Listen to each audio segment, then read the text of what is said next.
There is a certain paradox that has haunted history's most powerful figures. To sit upon the throne is to command nations, yet to wear the crown is often to live in chains.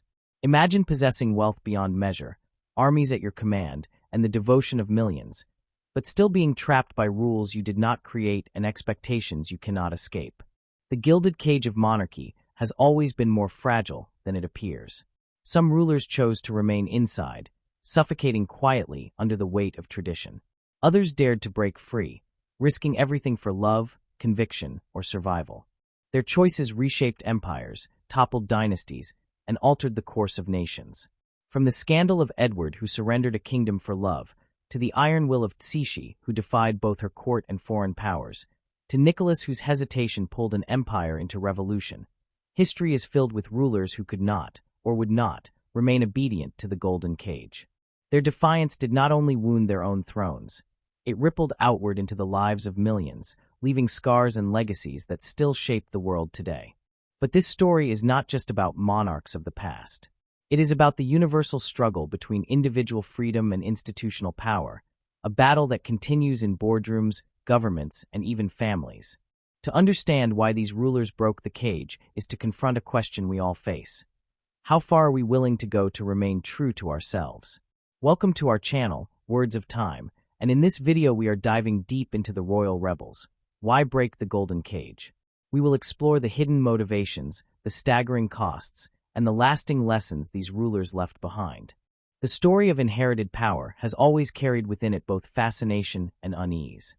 When we look closely at the life of a ruler, a monarch, or anyone born into a throne, we see something that outsiders often mistake as enviable. There is the golden crown, the palace, the unshakable respect of a nation, and the inheritance of centuries of tradition. Yet the very same symbols that appear magnificent from a distance can feel unbearably heavy when worn. A paradox arises at the center of this condition. To the outside world, it appears to be ultimate power. Inside the person who carries it, it often becomes ultimate constraint. And when someone decides to break away from that cage, the decision shocks everyone else. It raises the question of why anyone would walk away from the throne or even risk betraying the very foundation that guarantees their own authority. When examining such a decision, it is important to look beyond the surface. Was the choice born of idealism, with the figure believing they could achieve something greater outside the confines of inherited rule? Or was it born of desperation, a suffocating need to escape a life that felt more like imprisonment than privilege? There is also the possibility of shrewd calculation. Power does not always mean the visible throne. Sometimes greater influence and survival can be found away from its glare. To leave a crown, or to turn against its bonds, is therefore not only a personal act but a political one, and often a very deliberate maneuver shaped by conditions that outsiders rarely understand. To see how deep this paradox runs, consider what the life of a crown-bearer actually entails. From the earliest age, the path of the individual is written for them. Every word, gesture, and decision is scrutinized. The supposed power of the crown is not freedom of choice, but a strict adherence to duty. There is ceremony, but little spontaneity. There is grandeur, but very little privacy. Even the most private feelings, love, friendship, ambition, anger, must pass through the filter of what is acceptable for the institution. For some, this cage can feel bearable, perhaps even noble. For others, it becomes intolerable. The golden cage is still a cage, and that reality can cut deeper than outsiders are willing to believe. Idealism offers one explanation for escape. Many rulers have felt a calling beyond ritual and tradition, a belief that they could reform society, pursue justice, or bring progress that the old institution refused to allow. To remain bound by crown and court would mean upholding the very structures they wished to change. A few might have thought of abdication, or the choice to rule in name only while acting against custom. Yet such paths often brought conflict with advisors, with nobles, or with the people themselves. In some cases, breaking free was the only way to remain true to the vision. Such a step is difficult to judge from the outside, because what looks like betrayal may also appear as courage. When someone abandons inherited power to fight for a cause, they step into great uncertainty. They lose the shield of tradition and expose themselves to enemies who once would have bowed before them. Desperation, however, is perhaps even more persuasive as a motive. The suffocating life of royalty is not always visible to common eyes. Inherited power comes with inherited expectations and often crushing loneliness. A person born into rule does not choose their destiny.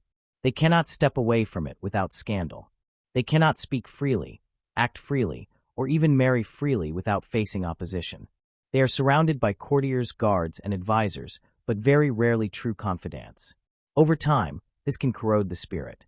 The pressure to be perfect, the constant weight of national identity resting on individual shoulders, can feel like chains. To break away from the crown might not be an act of principle, but an act of survival. In such cases, desperation pushes the ruler to rebel against their role, to betray the very system that sustains them, because to continue in it would mean losing their sense of self. Political calculation also cannot be ignored.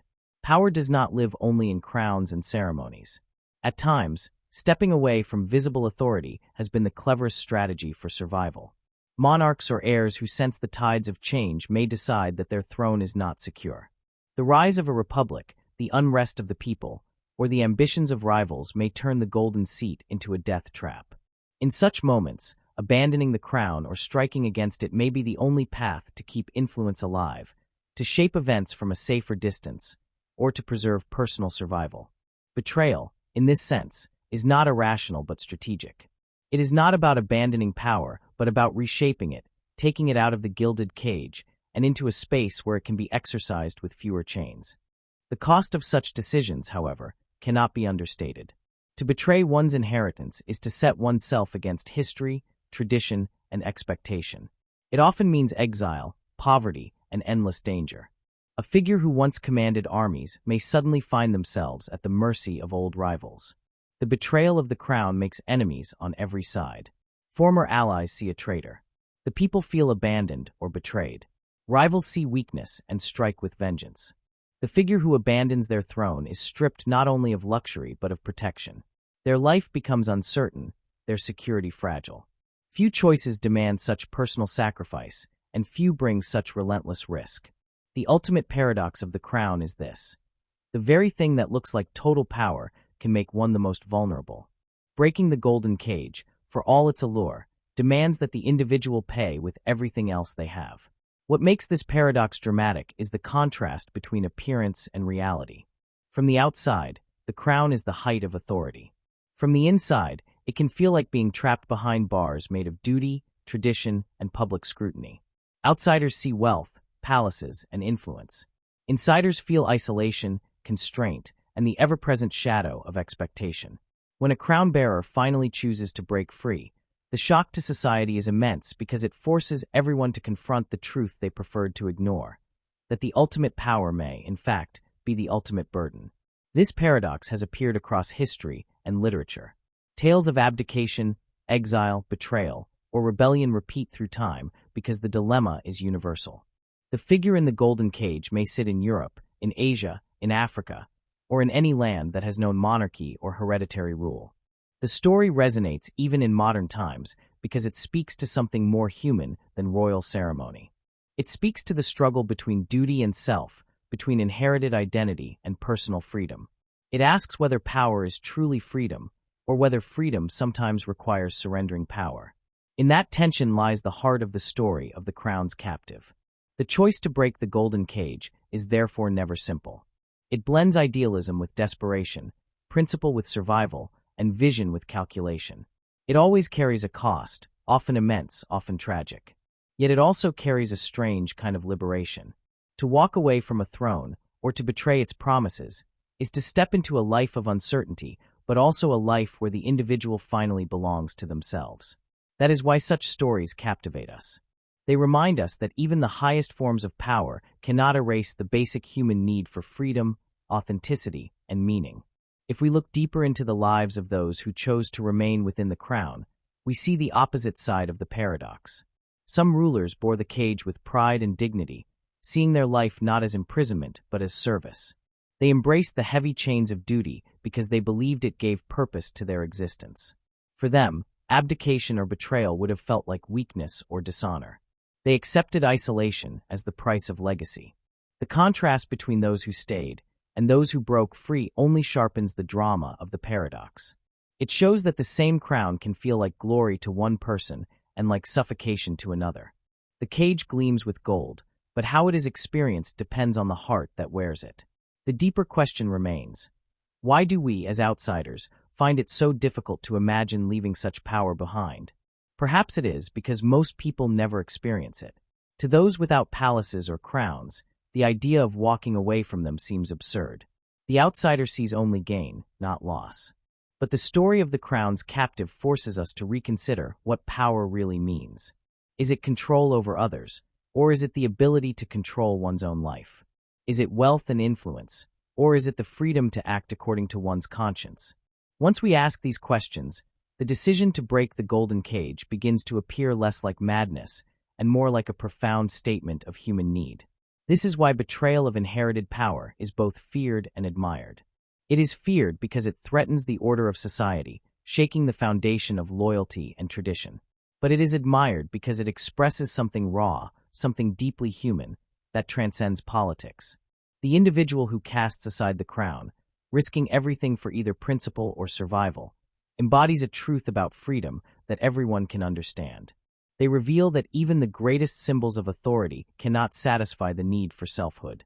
In this way, the crown's captive who chooses escape becomes not only a figure of scandal, but also a figure of legend. The story continues to matter because the paradox has not disappeared. Even in a world where monarchy has lost much of its old power, versions of the golden cage remain. Political leaders, celebrities, public figures, and those bound to roles they never chose live under similar chains of expectation. Their decisions to break away, to betray what was handed to them, still shock society because they mirror the old drama of crowns and cages.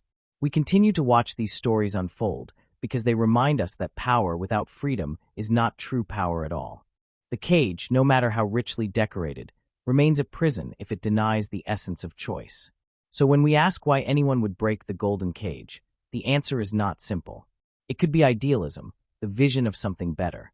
It could be desperation, the raw cry for survival. It could be shrewd maneuvering, the calculation that escape ensures survival and influence. Often it is all of these woven together. But the decision always carries immense cost, both personal and political. And it always reminds us of the paradox at the center of inherited power, that what looks like the ultimate privilege may also be the deepest captivity, and that sometimes the boldest act of power is to walk away from the crown altogether.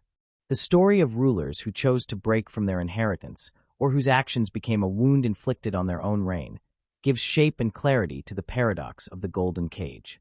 The earlier reflection on power as both privilege and prison becomes sharper when viewed through the lives of those who stood at the crossroads of duty and defiance. These figures remind us that behind every crown is a human being, and behind every throne is a set of choices that can either preserve or destroy. Among the most striking examples are King Edward VIII of Britain, Empress Cixi of China, and Tsar Nicholas II of Russia. Their lives reveal not only the heavy weight of inherited power, but also the costs of placing love, ambition, or hesitation above the traditions that sustain their rule. Each case brings us closer to understanding why the golden cage is sometimes broken from within and why the decision, though deeply personal, can. King Edward VIII provides perhaps the clearest and most modern illustration of the paradox. To the outside world, he embodied the height of royal privilege. He was young, charming, admired by the public, and stood at the pinnacle of an empire that still stretched across the globe. Yet in his heart he faced a conflict that no tradition could resolve. His love for Wallis Simpson, an American divorcee, clashed with the rules of the monarchy, the Church of England, and the expectations of his government. The golden cage of his crown required him to choose duty over personal happiness, yet Edward chose the opposite. In doing so, he shocked not only his country, but also the world. His abdication in the year 1936 was more than a romantic scandal. It was a rupture in the continuity of monarchy, a reminder that even the most exalted ruler could be undone by the human longing for companionship and love. The cost of his decision was enormous. Edward was stripped of his role and title, and although he received the courtesy of the title Duke of Windsor, he was forever marked as the king who gave up his throne. His choice created political ripples that touched not only his immediate family, but also the stability of the monarchy itself. His brother, George VI, was forced to take on a role he never expected, which in turn shaped the path of his daughter, Elizabeth II, who would go on to reign for decades. Edward's defiance revealed the fragile balance between personal desire and inherited duty. The abdication proved that monarchy, which appears timeless, can be shaken by the choices of a single individual. It was a self-inflicted wound, not because Edward sought to destroy the monarchy, but because his pursuit of love above duty exposed its vulnerability. The golden cage proved unbreakable for the institution, but Edward himself stepped outside of it at the cost of his legacy. If Edward's story was driven by love, Empress Cixi was shaped by ambition, survival, and an unyielding will to protect China from both internal decay and external invasion.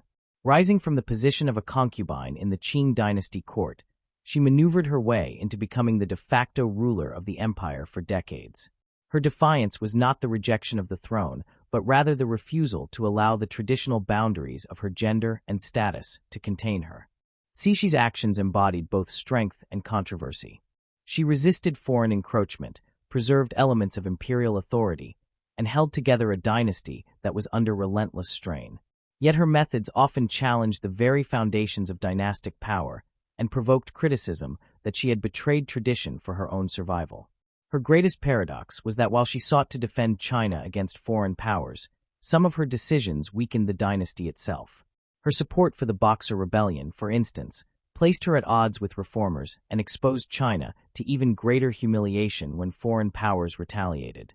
Her suppression of reform movements, driven by fear of losing her grip on authority, ensured that the Qing dynasty entered the 20th century weakened and unable to withstand the pressures of modernization.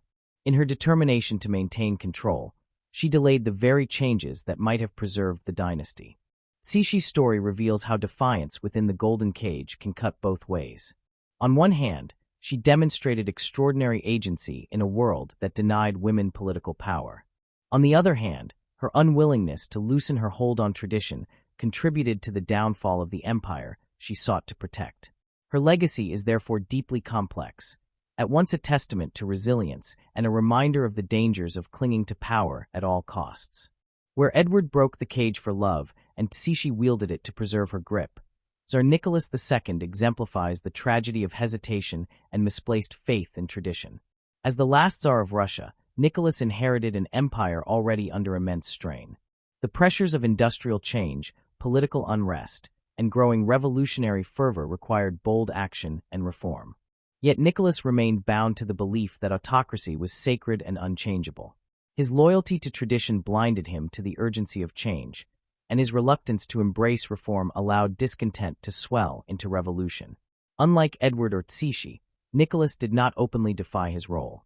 His defiance came in the form of clinging too tightly to the old ways, resisting the very adjustments that might have saved his throne. His decisions during the First World War sealed his fate. By taking personal command of the Russian army, he exposed himself directly to blame for military failures. Meanwhile, his absence from the capital allowed mistrust to grow around the influence of Rasputin and the discontent of the Duma. Nicholas's inability to balance reform with authority created the conditions for collapse. When the revolution came in 1917, he was forced to abdicate, and shortly after, he and his family faced execution. His wound was self-inflicted not because of ambition or desire, but because of rigidity. By refusing to break the golden cage of tradition, he became trapped within it, and in the end, it consumed him and his dynasty. His tragedy lies in the fact that his loyalty to inherited power ensured its destruction. These three lives form a kind of triangle of defiance within monarchy. Edward chose love over duty, Cixi chose power over tradition, and Nicholas chose tradition over reform. Each made choices that wounded their reign, their dynasty, or their legacy. Yet each also illuminates the central paradox of the crown's captive. The throne offers immense visibility, but denies ordinary humanity. When rulers reach for love, ambition, or certainty, they often do so against the grain of their inherited roles, and the results can be catastrophic. At the same time, their choices humanize them. We see in Edward the vulnerability of love, in Cixi the hunger for agency, and in Nicholas the fear of change. Their decisions remind us that the crown, though dazzling, rests on human heads, and human heads are always subject to human frailty. The golden cage, therefore, is not only about ceremonial isolation, but also about the impossibility of balancing personal humanity with institutional duty. For Edward, the cage meant denying the person he loved. For Cixi, It meant denying her right to authority in a world that silenced women, a silence she refused to accept. For Nicholas, it meant denying the truth that his world was changing, a truth he could not bring himself to confront. Each ruler, in their own way, confronted the cage and chose a path that defied its rules. The wounds they inflicted on their reigns were the price of that defiance, but they also revealed that the cage itself was never as stable as it appeared. When we connect these stories back to the paradox of inherited power, the lesson becomes clearer. Power, in its highest form, often binds rather than frees. The crown demands loyalty to traditions, to expectations, and to the idea of monarchy itself. Yet the human being within the crown cannot always meet those demands. Love, ambition, and fear disrupt the neat order of ceremony. The result is a clash between the individual and the institution is always at risk of being scarred. This is why the stories of Edward, Cixi, and Nicholas endure. They show us that monarchy is not a timeless stone structure, but a fragile balance that can be shattered by a single act of defiance. Their defiance also reveals something universal about power. The golden cage is not limited to royalty. Leaders of all kinds face the same paradox when duty and personal truth collide.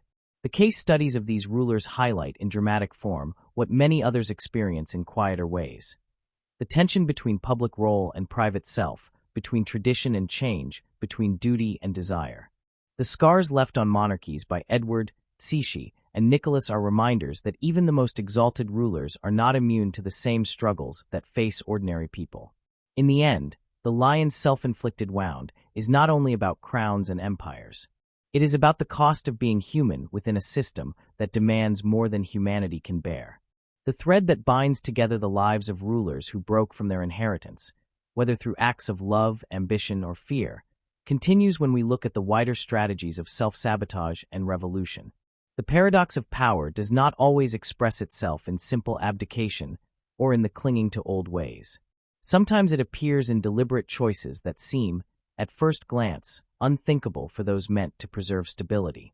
Yet again and again, history shows monarchs willing to gamble with their own crowns, their dynasties, and the futures of their nations. This unfolding gambit often involved methods that ranged from quiet withdrawal to open confrontation.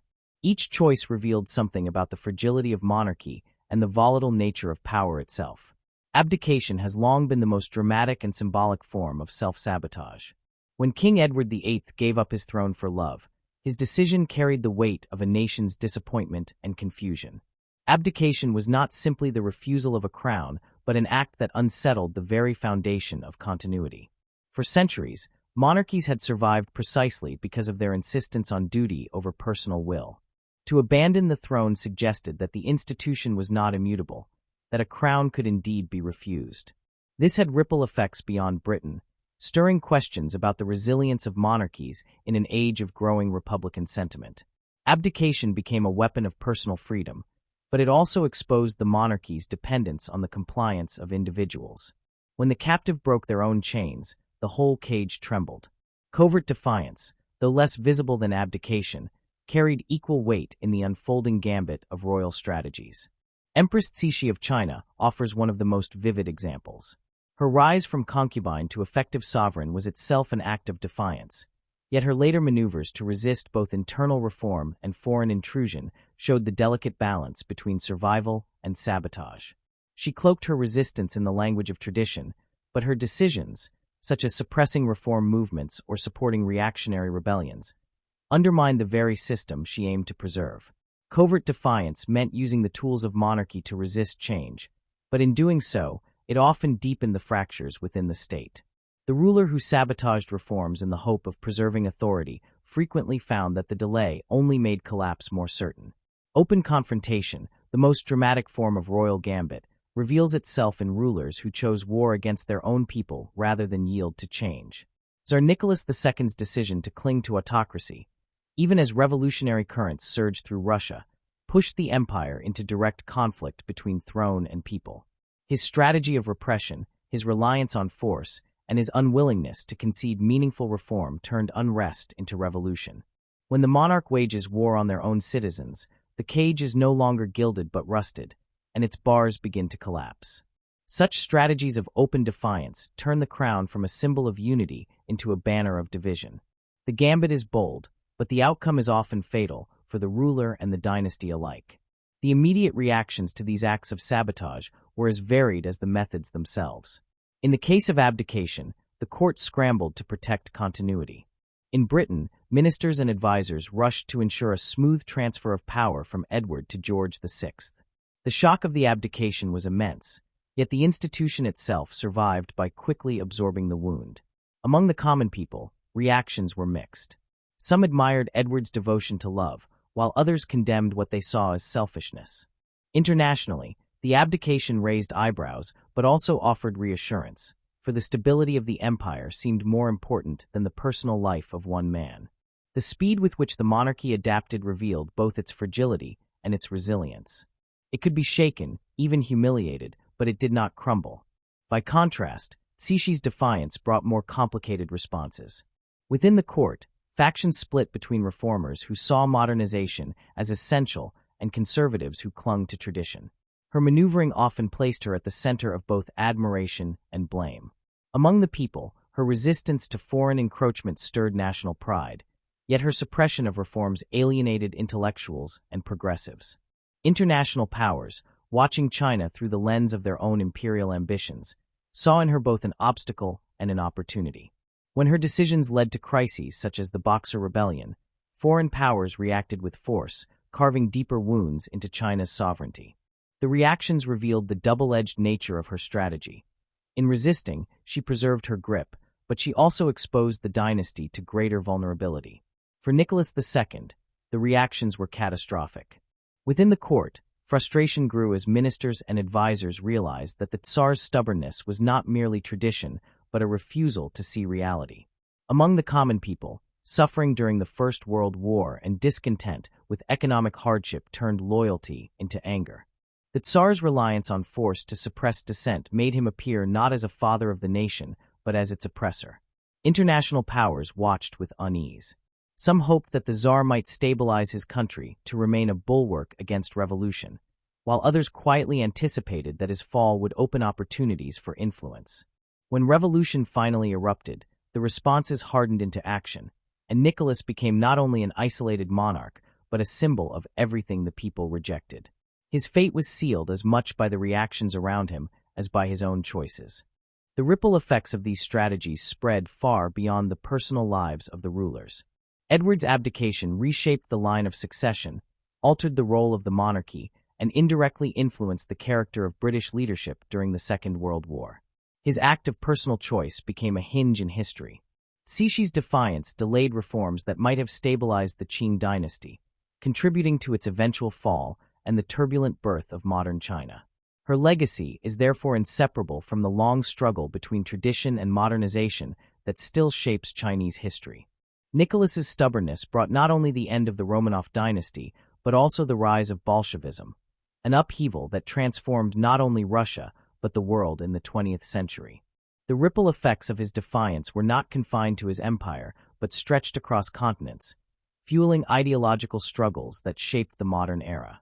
What emerges from these case studies is the recognition that self-sabotage is not always intentional. The strategies of abdication, covert resistance, and open confrontation were not necessarily meant to destroy monarchy. In most cases, they were born from deeply human impulses: love, fear, ambition, or loyalty to tradition. Yet because monarchy itself is built on the delicate fabric of continuity, any rupture, however small, carries outsized consequences. A decision that seems personal or tactical in the moment can unravel centuries of order. The unfolding gambit, therefore, lies not in the deliberate pursuit of destruction, but in the inevitability that human choices within the cage will eventually clash with the demands of the crown. The destabilization of established order, then, is not merely a product of external forces like revolutionaries or foreign powers. It often begins from within, with the choices of the rulers themselves. When Edward walked away, when Cixi suppressed reform, when Nicholas resisted change, each set in motion forces that could not be contained. The golden cage does not collapse solely because enemies batter it from the outside. It also weakens because the lion within claws at its own bars, sometimes without even realizing the damage being done. That is why the strategies of self-sabotage are so compelling to study. They reveal that the greatest threat to monarchy has often come not from outside conspirators, but from the decisions of those who wear the crown. These stories also remind us of the fragile trust on which monarchy rests. The court expects loyalty, the people expect stability, and international powers expect predictability. When rulers act in ways that defy these expectations, reactions are swift and severe. The gamble of self-sabotage lies in the belief that personal choice can coexist with institutional duty. More often than not, history proves that it cannot.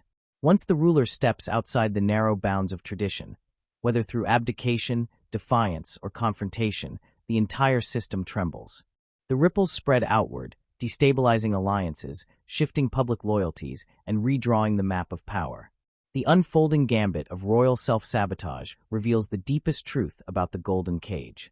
It is not unbreakable, nor is it permanent. It survives only so long as those within it consent to remain. Once the captive lion decides to strike the bars, the sound echoes far beyond the palace walls. The cage may remain standing, but it is never the same. The paradox of monarchy, ultimate power as ultimate constraint, finds its most dramatic expression in these moments of rupture. They remind us that crowns, for all their glitter, rest on fragile foundations, and that the greatest revolutions sometimes begin not in the streets, but in the choices of those who sit upon the throne. The echoes of defiance within monarchy never fade quickly. Once the throne is shaken, its vibrations continue through generations, shaping not only the fate of dynasties, but also the identity of nations and the political landscapes that follow. The unfolding gambits of abdication, covert resistance, and open confrontation left wounds that outlasted the rulers themselves. Edward, Cixi, and Nicholas may have lived and died in very different contexts, yet the repercussions of their choices continue to shape national memory, historical judgment, and even modern debates about power and legitimacy. To trace the long-term consequences is to see how an act of royal defiance can become more than a personal story. It becomes part of the narrative by which nations define themselves. When Edward VIII stepped away from the British throne, his choice did not merely shift the line of succession. It reshaped the role of monarchy in the modern world. His abdication in favor of his brother George VI set the stage for a monarchy defined less by individual personality and more by duty, restraint, and service. George, reluctant but committed, carried the institution through the Second World War with dignity, and his daughter Elizabeth later embodied continuity for an era of profound change. In this sense, Edward's defiance indirectly helped to redefine monarchy in a way that ensured its survival. Britain's national identity became tied not to flamboyance or scandal, but to the quiet endurance of service. The monarchy's modern role as symbolic rather than political power was sharpened by Edward's scandal, which forced the crown to retreat from personal drama into a more impersonal, almost sacred institution. The echo of his abdication lingers in the way the monarchy remains cautious, self-contained, and endlessly aware of the dangers of personal vulnerability. Empress Cixi's legacy reveals a different pattern. Her defiance against both foreign intrusion and internal reform continues to spark debate about China's path into the modern era. Some see her as a villain who clung to tradition at the expense of progress, whose refusal to embrace reform weakened the Qing dynasty and left China vulnerable to collapse. Others see her as a tragic figure, forced to rule in a hostile environment where every decision risked betrayal, invasion, or disintegration. Her resistance preserved China's sovereignty in moments of immense danger, even as it delayed the changes that might have ensured long-term stability. The echo of her rule is heard in China's ongoing struggle with questions of modernization, sovereignty, and the balance between tradition and change. National identity in China still carries the memory of humiliation under foreign powers, and Cixi's name remains entangled in the debate over whether resistance or adaptation is the truer path to survival. Her defiance, like Edward's abdication, forced later generations to reconsider the nature of legitimacy. Is it the preservation of tradition at all costs, or is it the courage to adapt when the world demands transformation? Tsar Nicholas II's legacy is perhaps the most tragic and far-reaching. His refusal to break free from the golden cage of autocracy ensured not only his own downfall, but also the collapse of an entire dynasty that had ruled for centuries. The Russian Revolution that followed his abdication did not simply replace one ruler with another. It swept away the monarchy itself and ushered in a radically different vision of society. The echoes of Nicholas's hesitation resounded far beyond Russia.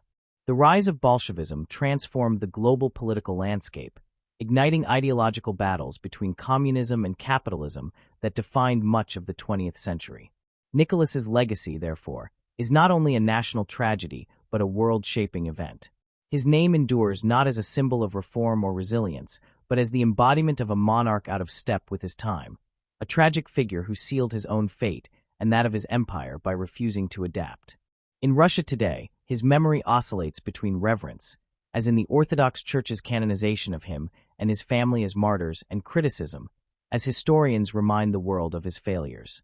His echo is not merely in Russia's national identity, but in the broader global story of revolution and modernity. The debate over whether these monarchs were heroes, villains, or tragic figures reflects the complexity of inherited power itself. Edward's abdication invites sympathy from those who see in him the courage to choose love over duty, but it also invites condemnation from those who believe he abandoned his responsibility at a critical time. His image shifts depending on whether one values personal authenticity or institutional continuity more highly. Cixi's reputation is even more contested. Was she a visionary who preserved China's sovereignty against overwhelming odds, or was she a manipulator whose clinging to power doomed her dynasty? Nicholas, meanwhile, is almost universally viewed through the lens of tragedy. Few would call him a villain in the sense of deliberate malice, yet his inability to see beyond autocracy left Russia vulnerable to upheaval. His story is a reminder that inaction can be as destructive as reckless ambition. Each of these rulers becomes a mirror in which societies reflect their own values, weighing the human struggle for freedom against the demands of tradition and duty. These echoes extend far beyond the study of past rulers. They inform contemporary debates about power, legitimacy, and societal change. In a world where monarchy is no longer the dominant form of governance, the stories of Edward, Cixi, and Nicholas still resonate because they symbolize the larger question of how leaders should respond to pressure, whether internal or external. The paradox of power as both privilege and prison remains visible in modern politics, where leaders often find themselves bound by expectations they cannot fully meet. The lesson of abdication reminds us that personal authenticity may inspire admiration but can destabilize institutions. The lesson of covert resistance warns us that clinging too tightly to tradition may protect authority in the short term but undermine it in the long run. The lesson of open confrontation shows that refusal to adapt can ignite revolution that transforms not just a nation but the world. In discussions of legitimacy today, whether in monarchies that survive as constitutional symbols or in republics where elected leaders face constant scrutiny, the same themes repeat. What is the role of personal will in public office? How much sacrifice should leaders make for tradition, and when should they defy it for the sake of progress? The echoes of the empty throne remind us that legitimacy is fragile, built as much on perception and trust as on law or force. Once a leader appears to betray duty, whether through personal scandal, resistance to change, or stubborn clinging to outdated systems, the ripple effects can be vast. Edward, Cixi, and Nicholas show that the consequences of defiance rarely end with the ruler. They spread into the lives of millions, shaping national identity for generations. The long-term repercussions also reveal that monarchy itself is not merely an institution, but a narrative. Nations tell stories about their rulers, and those stories become part of collective identity. In Britain, the story of Edward's abdication is not simply about scandal, but about the triumph of duty through George and Elizabeth. It is remembered as a turning point that clarified what monarchy should represent. In China, Cixi's story remains contested, part of the broader narrative about how the nation should balance resistance and reform. In Russia, Nicholas's tragedy is woven into the story of revolution, martyrdom, and the birth of a new ideology. Each case shows how the fall of a ruler becomes not only history but myth, shaping how nations understand themselves and their place in the world. The debate about whether these figures were heroes, villains, or tragic victims will never be resolved, and perhaps that is the point. The ambiguity reflects the complexity of power itself. No monarch exists outside the tension between personal humanity and institutional duty. To call Edward a hero for following his heart ignores the disruption his choice caused. To call him a villain ignores the authenticity of his sacrifice. To call Cixi a villain for suppressing reform overlooks the extraordinary resilience she showed in navigating a hostile world. To call her a hero overlooks the harm her decisions inflicted. To call Nicholas simply a tragic victim risks excusing the blindness that cost millions their stability. The echoes of their reigns remind us that human beings rarely fit neatly into categories of good or evil. They are shaped by context, by pressures, and by the limitations of their own vision. In modern discussions of leadership, these echoes continue to provide cautionary tales. They warn that no leader, however powerful, is free from the constraints of expectation. They remind us that institutions survive not by the brilliance of individuals, but by the delicate balance of duty, adaptability, and public trust. The empty throne is never truly empty, for its echoes live on in the stories told about it, in the lessons drawn from its collapse, and in the warnings it offers to those who still wield power today. The golden cage remains a metaphor not only for monarchy, but for every system that places individuals at the center of institutional weight.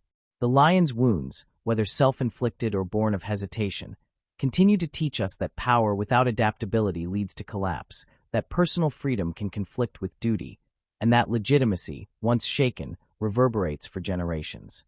In this way, the long-term repercussions of royal defiance stretch beyond history into the present.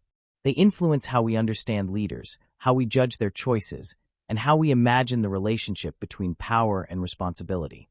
They remind us that even the most exalted throne rests on fragile foundations, and that once shaken, its echoes may shape the world for centuries. The echoes of the empty throne do not remain trapped in the past. They continue to reverberate, not only in the way nations understand themselves, but also in the way individuals consider their place within institutions and systems of power. When we speak of Edward, Cixi, or Nicholas, we are not only recounting the fate of monarchs. We are reflecting on themes that extend beyond palaces, crowns, and dynasties. At the heart of these stories lies the universal struggle between individual agency and institutional pressure. This struggle is as alive today as it was in the courts of Europe, the palaces of China, or the halls of Imperial Russia. It reminds us that every position of authority, whether royal or common, is shaped by the tension between personal freedom and collective expectation.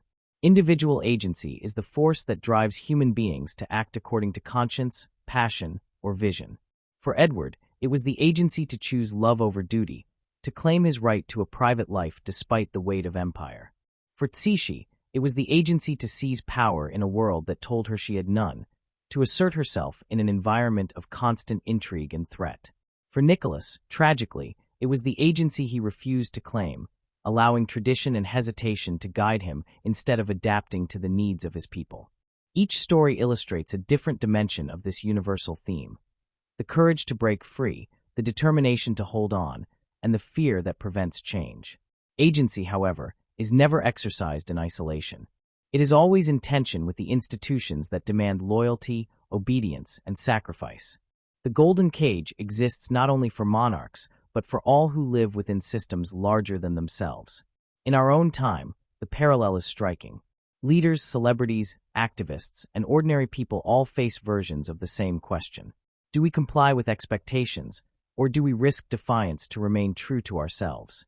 The institution may be monarchy, government, business, religion, or even family. In every case, the weight of tradition and expectation presses upon the individual. And in every case, the decision to defy or conform carries costs. The lesson of the crown's captive is that even the most exalted positions cannot escape this struggle. If kings and emperors, armed with armies and wealth, felt trapped by their roles, how much more so might individuals in less grand but equally binding circumstances? The cage may be gilded or ordinary, but its bars feel just as real. Modern figures who challenge established norms often mirror the defiance of monarchs. When Edward abdicated for love, he anticipated the struggles of modern leaders who sacrifice political careers for personal convictions. When Cixi resisted foreign domination, she foreshadowed modern leaders who push back against global pressures in the name of national sovereignty.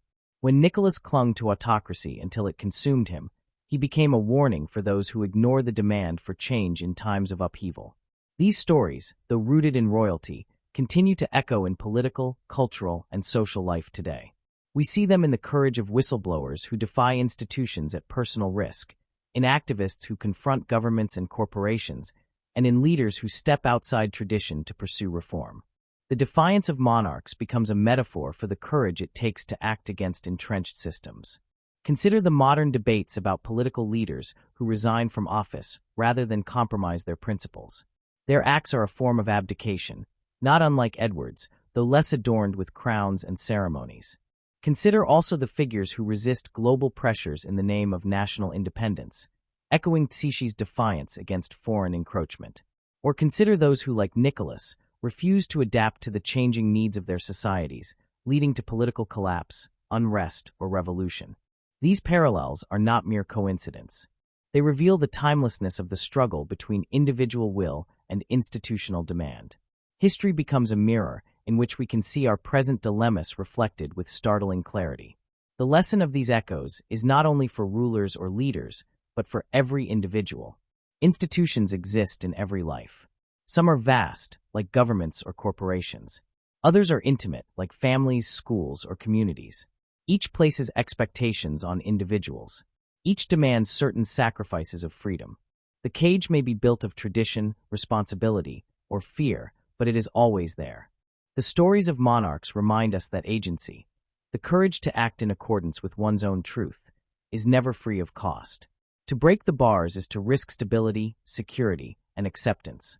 Yet to remain inside them is to risk suffocation of the self. Every person must wrestle with this balance, and every act of defiance, whether great or small, carries its own ripple effects. What makes these stories enduring is the reminder that defiance, though costly, is also transformative. Edward's choice redefined the monarchy. Cix's maneuvers reshaped China's path. Nicholas's tragedy altered the course of global politics. None of them could have predicted the full scope of their decisions, yet all of them changed history. For us, the lesson is that even small acts of defiance, undertaken in the name of authenticity, can ripple outward in ways we cannot foresee. To challenge power, whether in a boardroom, a classroom, or a parliament, is to risk destabilizing the established order. Yet it is also the only way that change ever occurs. The courage of defiance is not always rewarded, but it always matters, because it affirms the humanity of the individual against the weight of the system. Reflecting on these universal themes invites us to ask difficult questions about our own time. How do we define legitimacy in leaders? Do we admire those who conform to tradition, or those who defy it for the sake of principle? How do we judge leaders who risk destabilization in pursuit of personal or national agency?